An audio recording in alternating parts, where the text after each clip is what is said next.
सर्वेभ्यो नमो नमः। आपके अपने YouTube चैनल स्टडी सरजी में मैं आप सभी का स्वागत करता हूं। आज हम इस वीडियो के माध्यम से NCERT की कक्षा 7वीं की संस्कृत पुस्तक रुचिरा के 12वें पाठ विद्याधनम के तीसरे और चौथे श्लोक को पढ़ेंगे। इस पाठ से संबंधित एक वीडियो पहले भी बनाई जा चुकी है, जिसमें हमने श्लोक संख्या 1 और 2 पढ़ लिया था। आप लोगों से अनुरोध है, यदि आपने अभी तक हमारे चैनल को सब्सक्राइब नहीं किया है तो कृपया हमारे चैनल को सब्सक्राइब करें, बेल आइकॉन भी दबाएं ताकि आने वाली वीडियो का नोटिफिकेशन आप तक पहुंचता रहे। तो आइए शुरू करते हैं। द्वादशः पाठः विद्याधनम्। सबसे पहले आइए श्लोक का वाचन करते हैं।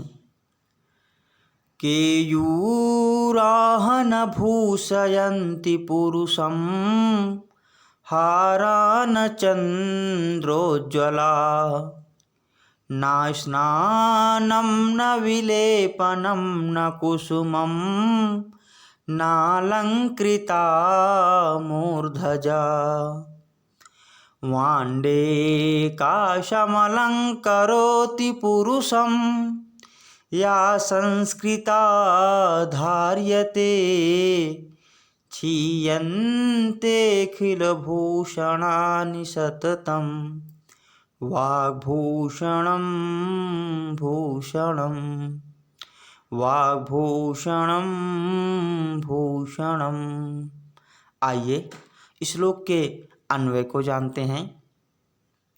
पुरुषम केयूराः न विभूषयन्ति न चन्द्रोज्ज्वलाः हाराः विभूषयन्ति न स्नानं न विलेपनं न कुसुमं न अलङ्कृता मूर्धजाः विभूषयन्ति एका वाणी एव पुरुषं समलङ्करोति या संस्कृता धार्यते अखिल आभूषणानि क्षीयन्ते वाग्भूषणं सततं भूषणम्।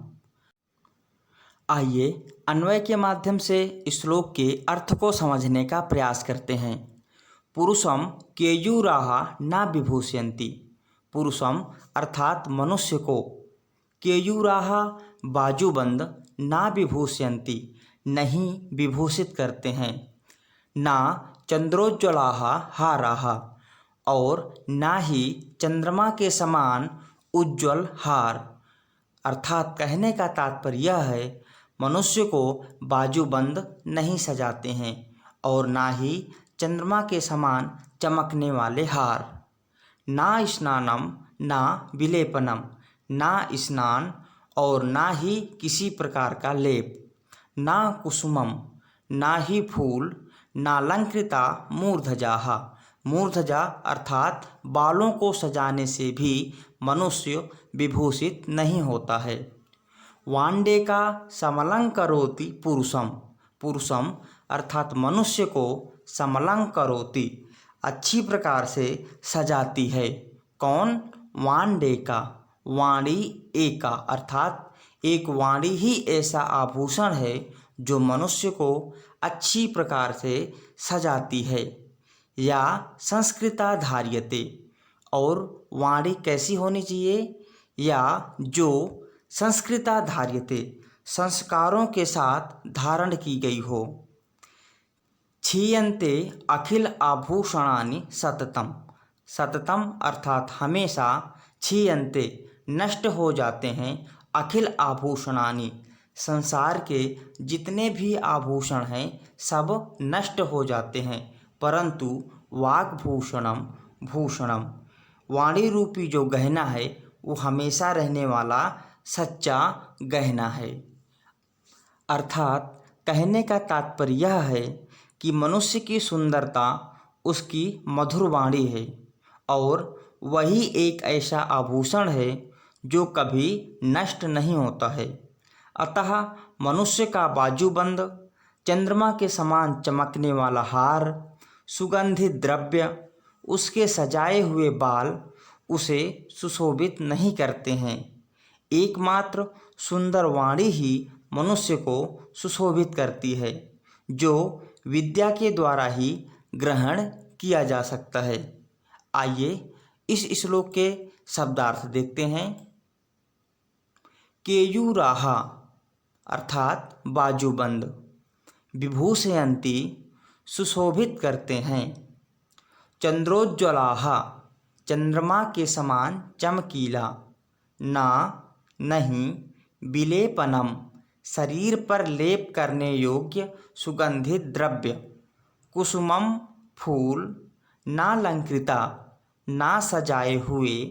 मूर्धजाहा बाल। वांडेका वाणी प्लस एका सिर्फ वाणी। समलंकरोति अच्छी प्रकार से सुशोभित करती है। पुरुषम मनुष्य को। या जो संस्कृता संस्कारों से युक्त। धार्यते धारण की गई। क्षीयन्ते नष्ट हो जाते हैं। अखिल संपूर्ण। भूषणानि आभूषण। सततम हमेशा। वाग्भूषणम वाणी रूपी आभूषण। आइए इस श्लोक के सरलार्थ को देखते हैं। बाजूबंद पुरुष को शोभायमान नहीं करते हैं और ना ही चंद्रमा के समान उज्ज्वल हार। ना स्नान, ना चंदन का लेप, ना फूल और ना ही सजे हुए बाल मनुष्य की शोभा बढ़ाते हैं। केवल संस्कार से धारण की हुई वाणी ही मनुष्य की भली भांति शोभा बढ़ाती है। संसार के सारे आभूषण नष्ट हो जाते हैं, परंतु वाणी रूपी आभूषण हमेशा रहने वाला आभूषण है। आइए एक डायग्राम के माध्यम से श्लोक के अर्थ को और अच्छी प्रकार से समझने का प्रयास करते हैं। पुरुषम वाक्भूषणम भूषणम।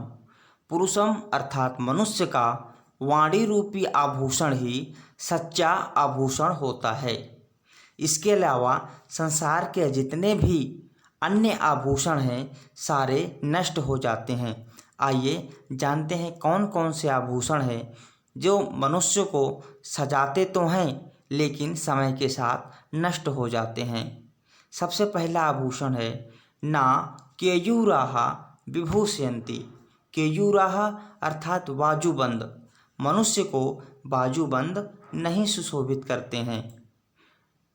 ना हारा चंद्रोज्ज्वला। चंद्रोज्ज्वला अर्थात चंद्रमा के समान चमकने वाले हार भी मनुष्य को नहीं सुशोभित करते हैं। ना स्नानम बार बार स्नान करने से भी मनुष्य सुशोभित नहीं होता है। ना विलेपनम और चंदन आदि का लेप लगाने से भी मनुष्य सुशोभित नहीं होता है। ना कुसुमम और फूलों की माला आदि को धारण करने से भी मनुष्य सुशोभित नहीं होता है। ना अलंकृता मूर्धजा और अपने बालों को अनेक प्रकार से सजाए जाने पर भी मनुष्य सुशोभित नहीं होता है। तो सुशोभित कैसे होता है वो हम इस पंक्ति में पढ़ेंगे। वांडेका समलंकरोति। वाणी ही एक ऐसा आभूषण है जो मनुष्य को अच्छी प्रकार से सजाती है। या संस्कृता धार्यते और वह वाणी कैसी होनी चाहिए जो संस्कृता अर्थात संस्कारों के साथ धारण की गई हो। क्षीयन्ते खलु भूषणानि सततम। ये जितने भी आभूषण मनुष्य को सजाने के लिए बताए गए हैं ये सारे समय आने पर नष्ट हो जाते हैं, परंतु वाग्भूषणम भूषणम वाणी रूपी जो आभूषण है ये मनुष्य के साथ हमेशा रहने वाला आभूषण है। आइए एक बार पुनः इस श्लोक का उच्चारण करते हैं। केयूराह न भूषयन्ति पुरुषं हारा न चंद्रोज्ज्वला न स्नानं न विलेपनं न कुसुमं नालङ्कृता मूर्धजा वाण्डेकाशमलङ्करोति पुरुषं या संस्कृता धार्यते क्षीयन्तेऽखिलभूषणानि सततं वाग्भूषणं भूषणम्। आइए इस पाठ के अगले श्लोक को पढ़ते हैं। आइए सबसे पहले श्लोक का उच्चारण करते हैं।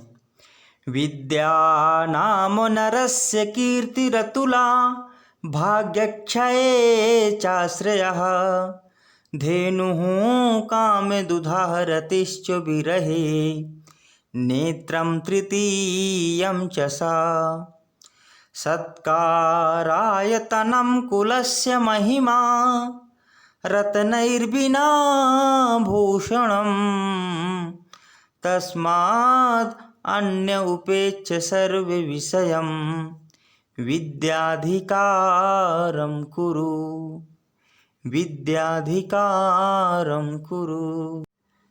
आइए श्लोक के अन्वय को देखते हैं। विद्या नाम नरस्य अतुला कीर्तिः भाग्यक्षये च आश्रयः कामदुधः धेनुः विरहे च रतिः सा तृतीयं नेत्रं सत्कारायतनं कुलस्य महिमा रत्नैः विना भूषणम् अस्ति तस्मात् अन्य सर्वविषयम् उपेक्ष्य विद्या अधिकारं कुरु। आइए अन्वय के माध्यम से श्लोक के अर्थ को जानने का प्रयास करते हैं। इस श्लोक में ज्ञान रूपी धन की महिमा का वर्णन किया गया है।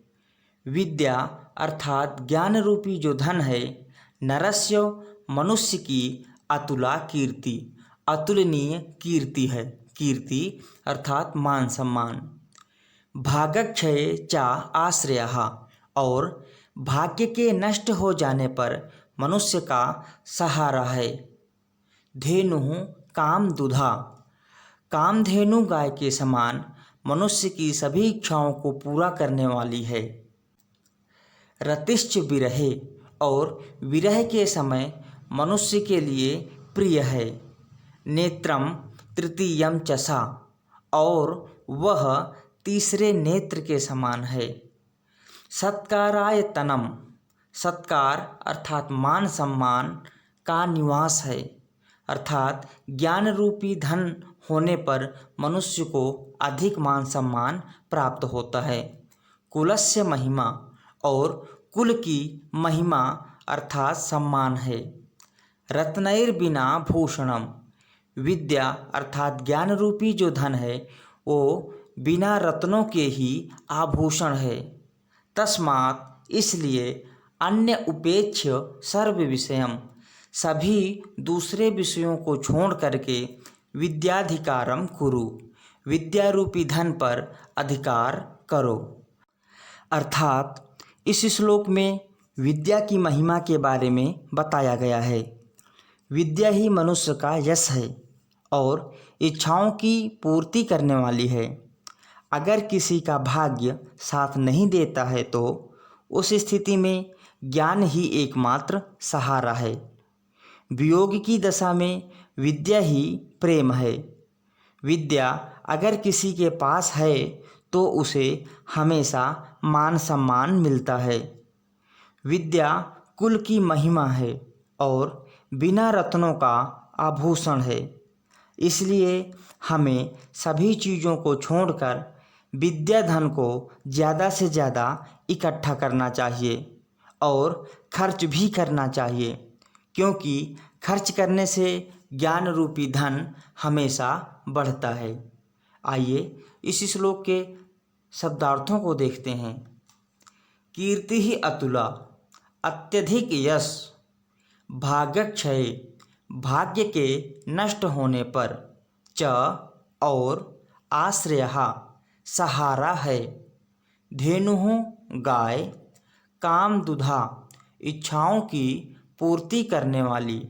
रतिः च और प्रेम, विरहे वियोग में, सत्कार प्लस आयतनम सम्मान का निवास है, रत्नैर बिना बिना रत्नों के, तस्मात् अन्यम उपेक्ष्यो सभी अन्य विषयों को छोड़कर।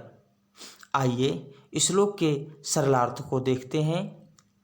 विद्या ही मनुष्य की अतुलनीय कीर्ति है, भाग्य के नष्ट होने पर सहारा है, इच्छाओं की पूर्ति कराने में कामधेनु गाय के समान फल देने वाली है, अकेले में रति के समान है, तीसरा नेत्र है, परिवार में यश को दिलाने वाली है तथा बिना रत्नों का आभूषण है। इसलिए अन्य सभी विषयों को छोड़कर विद्या पर अधिकार करने का प्रयास करना चाहिए। आइए एक डायग्राम के माध्यम से श्लोक के अर्थ को समझने का प्रयास करते हैं। तस्मात् अन्य उपेक्ष सर्व विषयम विद्याधिकारम कुरु। तस्मात् अर्थात इसलिए, अन्य उपेक्ष सर्व विषयम सभी विषयों को छोड़कर, विद्याधिकारम कुरु ज्ञान रूपी धन पर अधिकार करो। ज्ञान रूपी धन पर अधिकार करने से मनुष्य को क्या क्या प्राप्त होता है, आइए देखते हैं। नरस्य कीर्ति ही, अर्थात मनुष्य को कीर्ति अर्थात यश की प्राप्ति होती है। भाग्यक्षयम आश्रयः, जब मनुष्य का भाग्य साथ नहीं देता है उस समय ज्ञान ही मनुष्य का सहारा होता है। धेनुः कामदुधा, कामधेनु गाय के समान विद्या रूपी धन मनुष्य की सभी इच्छाओं को पूरा करने वाला होता है। रतिश्च विरहे, विरह में अर्थात एकांत में मनुष्य को रति के समान अर्थात प्रिय के समान मार्गदर्शन देता है। नेत्रम तृतीयम, ज्ञान रूपी धन मनुष्य का तीसरा नेत्र है। कुलस्य महिमा, और परिवार की महिमा है। रत्नैर बिना भूषणम, ज्ञान रूपी जो धन है ये मनुष्य के पास बिना रत्नों का आभूषण है। इसलिए इन सब चीज़ों की प्राप्ति के लिए हमें विद्या पर अधिक से अधिक अधिकार करना चाहिए। आइए एक बार पुनः श्लोक का उच्चारण करते हैं। विद्या नाम नरस्य कीर्तिरतुला, भाग्यक्षये चाश्रयः, धेनुः कामदुधा रतिश्च विरहे, नेत्रं तृतीयं च सा। सत्कारायतनं कुलस्य महिमा, रत्नैर्विना भूषणं, तस्मात् अन्य उपेक्ष सर्वविषयं विद्याधिकारं कुरु। विद्याधिकारं कुरु। तो इस प्रकार विद्याधनम सर्वधन प्रधानम यह पाठ हमारा समाप्त होता है। आशा करता हूँ आपको वीडियो पसंद आएगी। यदि अभी तक आपने हमारे चैनल को सब्सक्राइब नहीं किया है तो कृपया हमारे चैनल को सब्सक्राइब करें। इसी तरह हमारे चैनल के साथ बने रहिए। वीडियो देखने के लिए बहुत बहुत धन्यवाद।